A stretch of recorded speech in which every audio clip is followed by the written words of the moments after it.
What is going on, everybody? Happy Wednesday to you. We're going to bring you a baseball slate real quick. I'll even try and touch maybe even for a quick second on NBA because we're going to try something a little bit different. It's going to be speed DFS today. So we're going to basically go game by game, do the regular format. We've heard a lot of people say they don't have enough time to watch the whole thing. They enjoy it. They enjoy the live videos, which I do every day at 4:30 Eastern on QLTV anyway. So I thought, why not try something a little bit like this? I'm going to do this one solo. Sheets will be back with me next time, I'm sure. But for right now, we're going to go game by game, and we're going to do it in a speedly manner. So I'm going to share my screen and show some sort of lineup builds, and we're going to go game by game and talk about our favorite plays.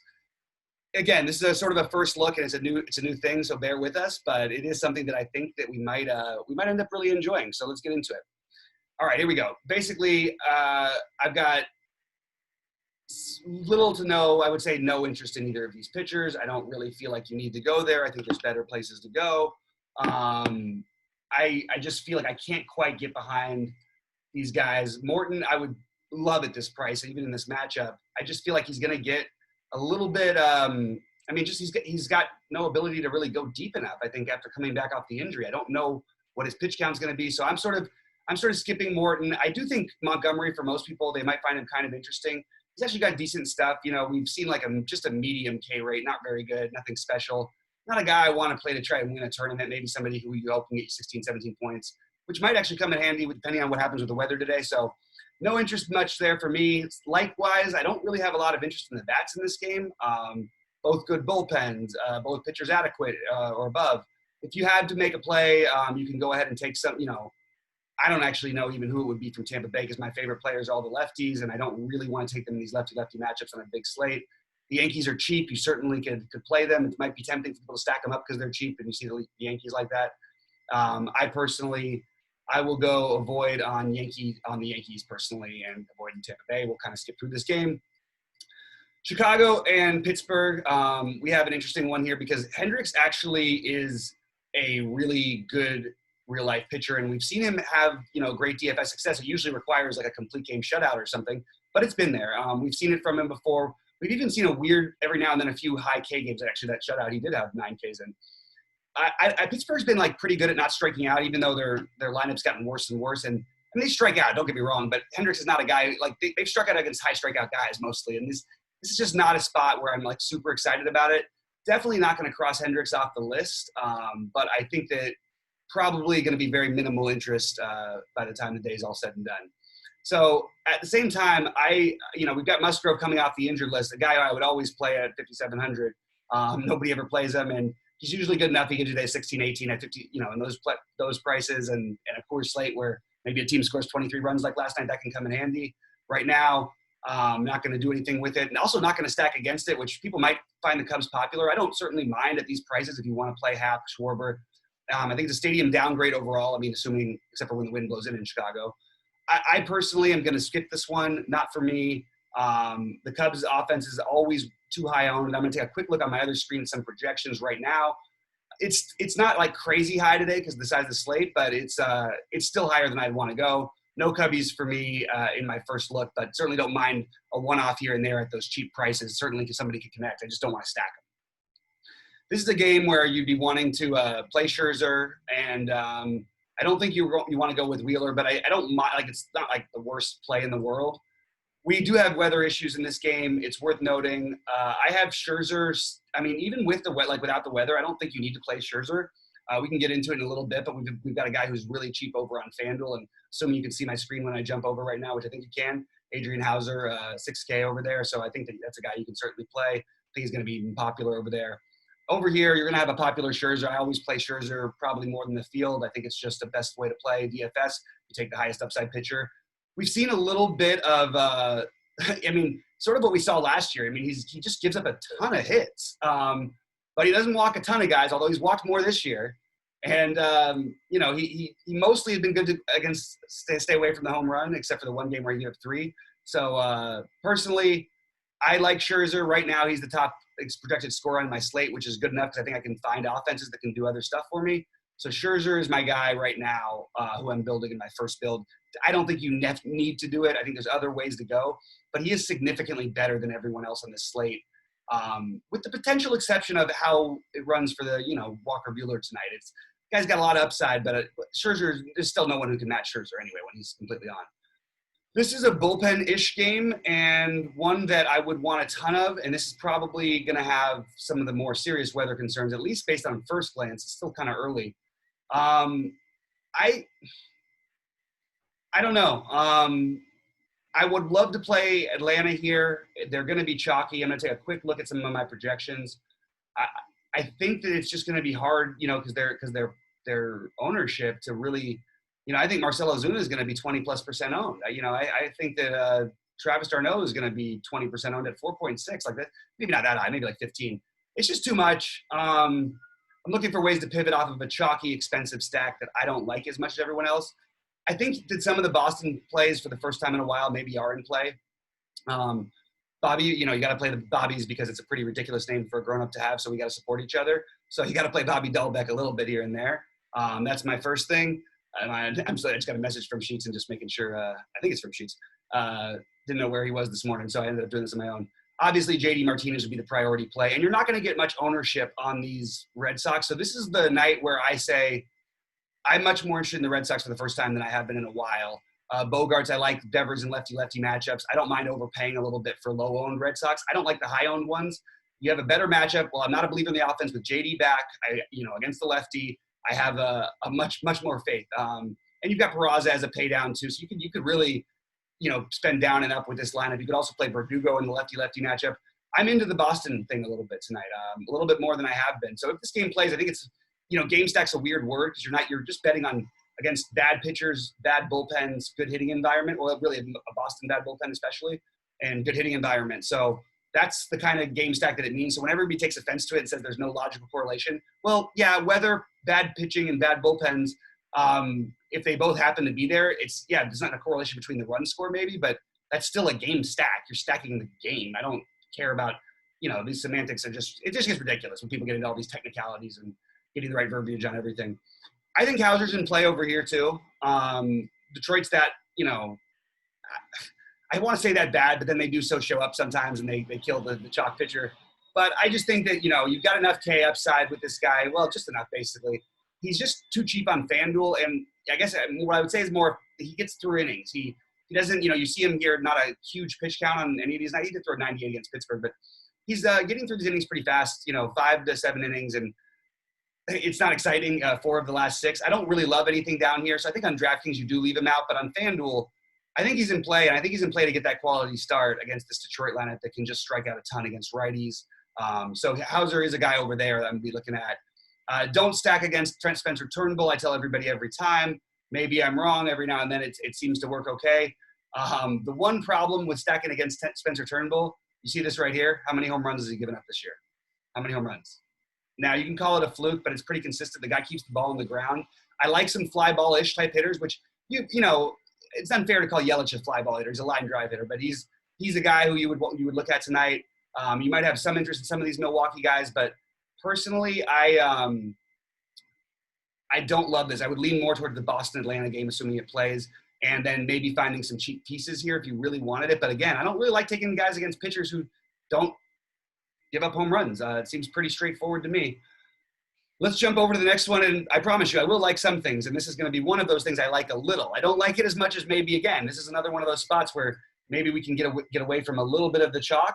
But again, actually, as I say that, I look at the ownership, and outside of a few spots, it's not going to be too crazy. It's early in the day, so maybe that'll change. I was all over this stack yesterday. I think people will naturally gravitate back towards it, and I just want to say it's nowhere near as good as it was yesterday.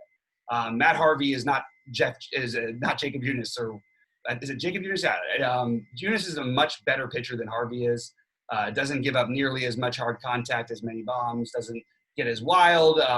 It doesn't try and challenge guys with an 87-mile-an-hour fastball, et cetera, et cetera, et cetera. But Josh Naylor at 2K has got to be on your list, assuming he's in the lineup, which I think he will be. Tyler Naquin at 2.5. It makes it easy to stack. So I said not as good, but still easy to stack. And then you could play Perez. These are all cheap guys who should be fairly low owned. They'll have ownership, don't get me wrong. But like Naylor was 3% last night on FanDuel, I think 1% on DraftKings. That's a guy I would look to with some spotty power that I would love to try and get. But I think the main play is Franmil Reyes. You want Franmil Reyes. He's got the reverse splits guy. When he gets hot, he's hot. 5 hits last night in the home run. He was my call of the day yesterday, so we'll take it. Franmil Reyes again, Jose Ramirez, Lindor, the obvious ones. I don't need to tell you to play them. They will be priorities for me where my stacks are not, where they're not part of anything too chalky. I need to get a couple guys under 10% in there, and these guys are a little bit too popular. So I can do the full stack, but I better make sure I counter it with someone else. I would rate them right there with the Boston-Atlanta situation.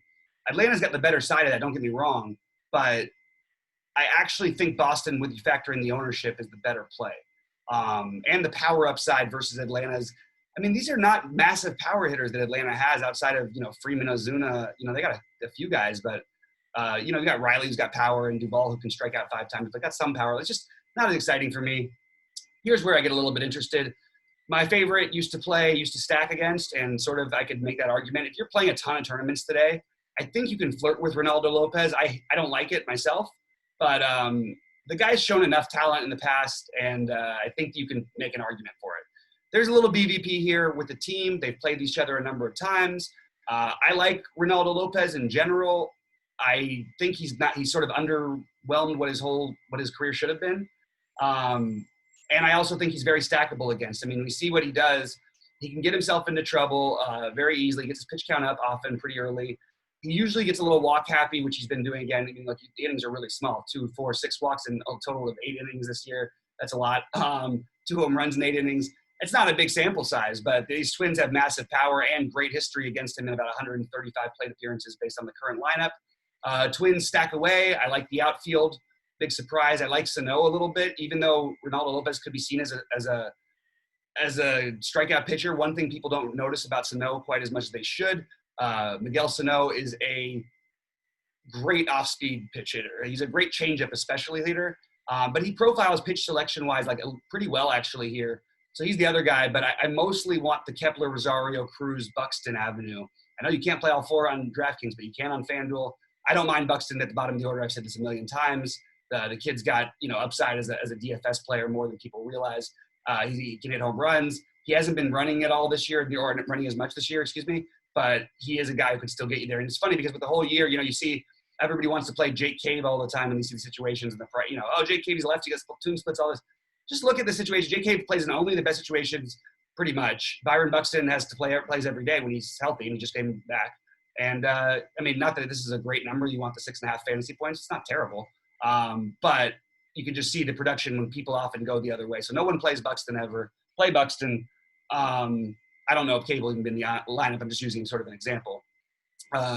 Kepler, Cruz, Rosario have got to be 3 of the best plays on the slate, especially Kepler and Cruz for me.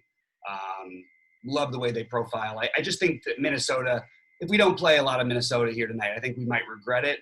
And I think there's a chance for Lopez too. I don't think this is a one-way street. But it's hard for me on this slate where I like some of the hitting, but I see the power upside here.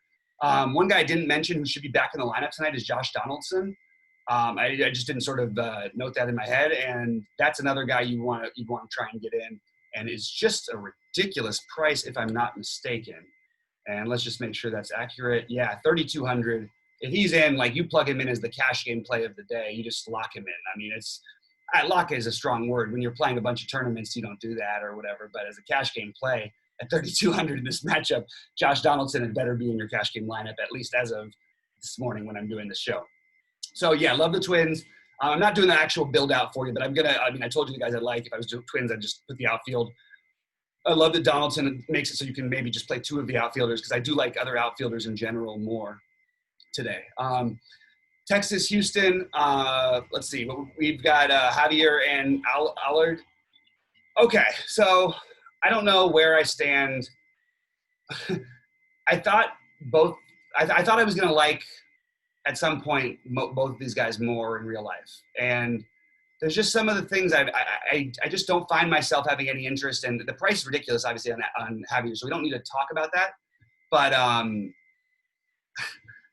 I don't know. I was sort of just trying to think of something different to do on this slate earlier, and maybe he could get through some innings and all that. And I think he's a better pitcher than what he's shown, and Texas has been terrible and all the yada, yada, yada.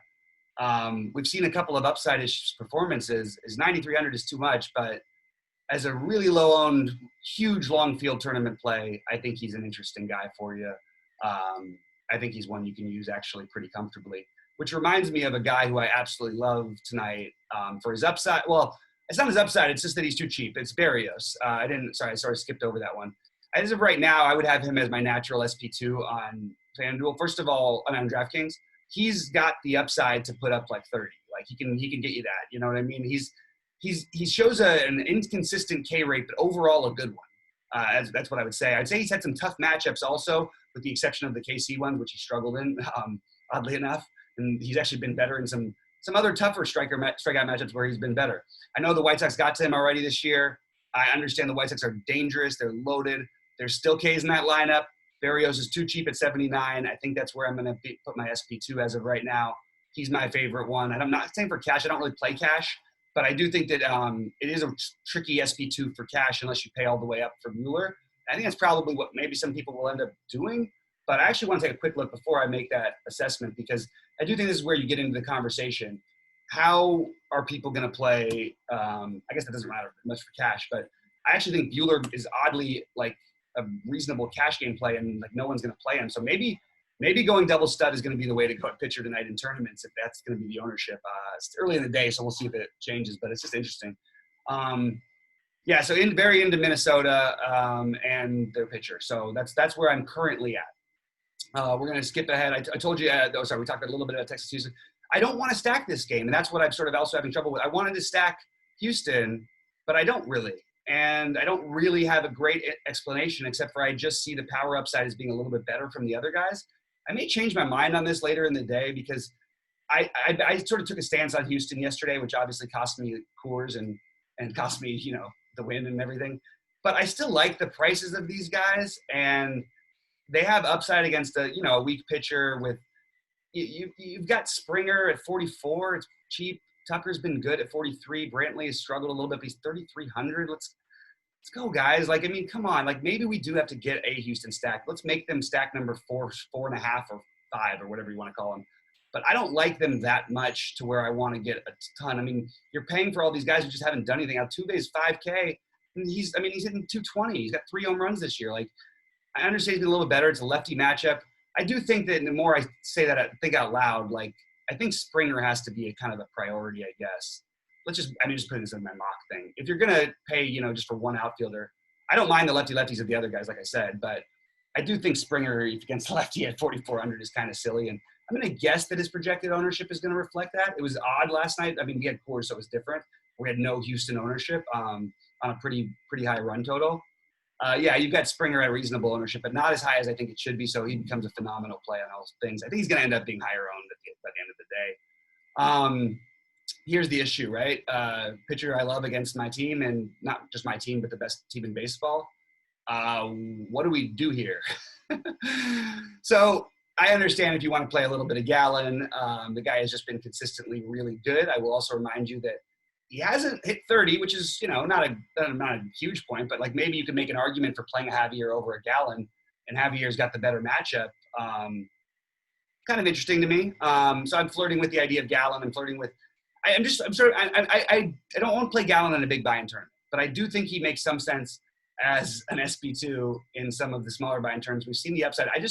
Playing pitchers against this Dodger team just is a bad idea. Like, I would just rather pay the extra $800 for Bueller, And yeah, maybe there is some variance there, but I'm just not afraid of Arizona. I mean, you look at even the run projection, and while it's really low for the Dodgers, anytime you get the Dodgers below 5, you got a good pitcher going against you. And you do. I mean, you got a 3.2 run total for Arizona right now. I know Bueller, that can be inconsistent with people would say the leash. I would say the leash is pretty obvious. It's just teams that are more patient. Sometimes some of the lefties can give him a little bit of trouble, but not a guy who really goes out there, and it's not like he's getting torched in these, but he's not helping any. I mean, he did have a tough one in that game against the Angels, and then he had the 3 solo shots against San Diego, which was odd because he was otherwise kind of pitching like a nice game. You know what I mean? He was actually looked really good. So it was kind of a weird game. They pulled him early. That was when he was still working himself back. I think we might see a ceiling in terms of pitch ability and how many he could throw. And I would say he's got that upside. So I think that if you can get him in, I think you want to try to get Bueller in, and I put Barrios probably number 3. And I think you can get Bueller in with the value we have on today's slate, and we don't have Coors on the slate. And by the way, Coors being super cheap was and chalky. It's really annoying when you watch chalky 8 out of 9 lineups make it. It's also really annoying when you keep finishing 5th in basketball and can't seem to get higher than 5th in the big one in one entry. Maybe I should play 2 entries. Maybe I'll finish, I don't know. Maybe I'll finish 4th. All right. Anyway, no interest in the hitters from Arizona. On the Dodgers side, you can always play these guys at low ownership, which is especially what's going to happen tonight because Gallen's really good. The problem is Gallen's really good. So Bellinger, Mookie, obviously interesting, if you can afford him. Seager. I think AJ Pollock has had the sort of rejuvenated year that I was hoping for from him. You can just see he's been he's getting much better, and he's hitting the ball hard. The fact is the strikeouts are the one thing that's killing him. Gallen obviously offers some of that danger. If we can get AJ Pollock running again, he's going to start being one of the best fantasy plays every day. But I just think he's been much better than his numbers would indicate. So I like AJ Pollock, and even you look at the fantasy points, it's decent enough. You know what I mean? Just on average. I'm just pointing it out there. But I mean, obviously Bellinger is the guy you want to get. I think Muncy's coming around, and I would definitely, where we have Muncy playing these days. It's on DraftKings, they change it all the time. First base, third base now. We had second base only for a while on certain sites, and it's just weird. But you can see, you don't care about the batting average. You're just looking for the home runs, and this guy's got the power. Not like he's been crazy or anything lately. And he's a good real life hitter too. He's going to get you points anyway because he'll walk. He'll get you a single or a double. He's a decent hitter. It's a tough matchup. I'm just throwing out one offers. I'm throwing out one offers. That's really hard to say. All right. Throwing out one offers. There we go. It's actually not that hard to say. But I don't think you want to make this a priority. I certainly wouldn't stack the Dodgers against Gallen. I'm just going to remind everybody that Gallen is a really good pitcher. Just a good pitcher. You can see that he does, give up about a home run a game. The Dodgers will probably get 1 or 2. You got to pay for him pretty high. Other guys on the slate probably you want to get 2. They are going to be low owned, but I wouldn't stack them. I would definitely look for maybe a one-off here and there if you can fit them in price-wise.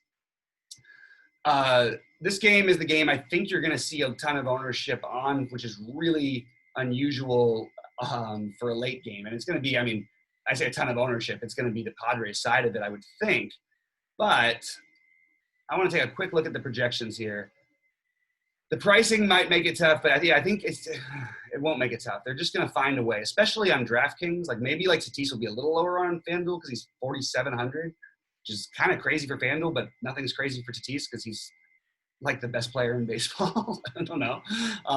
Best fantasy player. I'll take him every day. Yeah, so they're great against Tehran, who's not the same guy he once was. Does scare me a little bit that he's phenomenal against righties historically. So I don't think I'm going to prioritize the San Diego stack, but I will be taking pieces all over, and I don't care about taking some righties. It's not he was unhittable. It's just he was much better against righties than he was elite against righties. I don't think he's that guy anymore. Who's ever playing first base, I actually would give the slight edge to Moreland, as good as Hosmer has been this year. I just think he's has a little bit more power in reality, although maybe Hosmer's new reality is going. You can see they've both been very strong, and Moreland had been hitting in a better hitter's park, but 310, 8 home runs. And you've got, Hosmer, who's come around 3-2, 7 home runs. It's close. You could play either of them. I wouldn't fault you. I wouldn't fault you for playing Austin Nola. I like him quite a bit at catcher. I like this whole team all the way through. I don't know which one I'm going to prioritize. Cronenworth is interesting. I think that my priorities would be the obvious guys, but I don't want to make my stacks too obvious. So I might be too obvious of a start if I did this, but that would be the way that I think you'd want to start a cash game lineup for me. And what's funny is that I don't think maybe that, at least as of right now, this is not projected to be as high owned as maybe it should be. I want to point out that Will Myers, for fantasy reasons, has been phenomenal and somehow hasn't had his price raised. I'm going to guess that tonight he's going to be pretty high owned. Wow, he's not. Maybe it's the other outfield value that we talked some about, but this would be a great guy to play if he is in fact low owned, which I don't know if he will be. But you look at the production. This guy's one of the leading fantasy point scorers, and he's just no ownership. He's got 9 home runs so far. You know what I mean? He can do it for you. And every now and then, he hasn't done it much this year. He can steal a base. Partly he hasn't done it because he's out there hitting home runs and doubles. And I can definitely get behind Will Myers. I don't, again, righty. I'd like to get a lefty if I was going to fully stack them. So you play the Moreland or whatever angle. But I'm mostly looking for a 2 or 3 man, maybe a 4 man even from them, just because betting on that huge explosion. I don't know that I see the huge explosion so much as I see a few home runs, and I'd like to try and get those home runs if I can. So to give us a quick sum up, really like Minnesota, like the Padres for, you know, completing things that like mini stacks, not really looking to stack them entirely myself. People don't like taking high owned players as one offs in general. I kind of understand, but if Myers does it, stay low owned. I made a nice little 2-man there, and I might add a 3-man there to go with what would be you know, potentially a Houston or Minnesota stack. I would need to probably figure something out for the Minnesota side because I like the outfield. But that's just giving you an idea of sort of what I'm looking at. But Minnesota, again, is you know, going to go keep reminding people. And, you know, I'm going to take a quick look at Minnesota's expected ownership. And I think that other than Donaldson, we're going to get it pretty low. Yeah, it's real low. And I'm just going to say, if there's a guy I'm spending up for today, it's Nelly Cruz. Simple as that. I'm into Minnesota. And then I'm also into this Atlanta-Boston thing, both sides. Those are my main ones. Scherzer, Buehler, Barrios over here. FanDuel, it's Scherzer and mostly Scherzer and I'll pull it up right here. Adrian Hauser for me, just too cheap at 6K. I like him to get the quality start tonight. You can see my first build on FanDuel sort of went like this, sort of like I was talking about. I think we get the lower owned Twins, and I didn't get Buxton into this particular one, which I'm going to probably have to change because I would just hate myself. I'd kill myself if Buxton went off and I don't have him. I wouldn't kill myself, but I would probably be – it's a scary situation. Anyway. All right, guys, I really enjoyed this. I hope you all did as well. We're going to call it Speed DFS with BobbyFi, and we're going to try this out. And if people like it, give us the thumbs up and give us a like and let us know in chat if you like this style of video, and we'll do it. We'll still do our normal stuff, but we want to do some speed stuff as well. So hopefully you enjoyed this. For everybody out there, good luck. And I'm Bobby saying I'll see you at the top of leaderboards.